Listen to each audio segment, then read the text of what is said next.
U Republici Hrvatskoj djeluje 19 državnih arhiva. Svako savjetovanje održava se u drugom gradu, a Slavonski Brod je domaćin po prvi puta nakon 25 godina. Tema o kojoj se danas raspravljalo izuzetno je važna za arhiviste.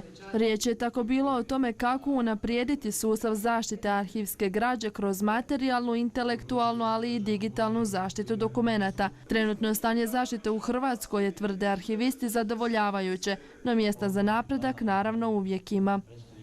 Kad se uspoređujemo sa kolegama u Europi, mislim da smo u jednom dobrom prosjeku, ali to nas ne može zadovoljiti. Mi moramo postavljati sva ona važna pitanja, jer na koje na koncu čak i stručna zajednica u svijetu nema baš do kraja odgovor. Kako štititi digitalni dokument, kako sačuvati dokument da je i nakon 10 godina kad se promijene hardveri i softveri i dalje ga možete otvoriti, čitati i koristiti. Situacija se na području hrvatskog arhivizma bitno promijenila u usporedbi s periodom prije osamostaljenja države. Dijelom je to zahvaljujući i pomoći Ministarstva kulture u okviru kojeg državni arhiv djeluje. Ministarstvo kulture zna način i važnost ovakvih susreta arhivista, tako da je ovo savjetovanje zapravo ne samo razgovor o struci, razgovor o arhivistici, nego je to i način da se upoznaju, jer Hrvatska je u zadnjih nekoliko godina, mogli smo reći 10 godina, dobila 10 novih državnih arhiva.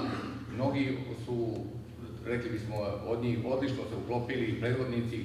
U nekoliko slučajeva imamo doduše određenih problema, prvenstveno mislim na smještaj. Državni arhiv u Slavonskom Brodu djeluje više od pola stoljeća. Radni uvjeti su, ističu, vrlo dobri, no problem predstavlja skladišni prostor. Mi grad nismo pritiskali sa problemom rješavanja spremišnog prostora, ali akcija slijedi poglavito nakon ovog savjetovanja, jer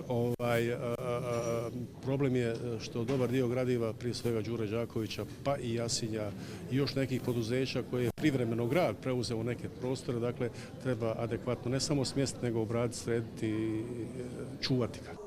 Najstariji dokument koji se čuva u Brodskom arhivu je matična knjiga krštenih u Velikoj Kopanici iz 18. stoljeća.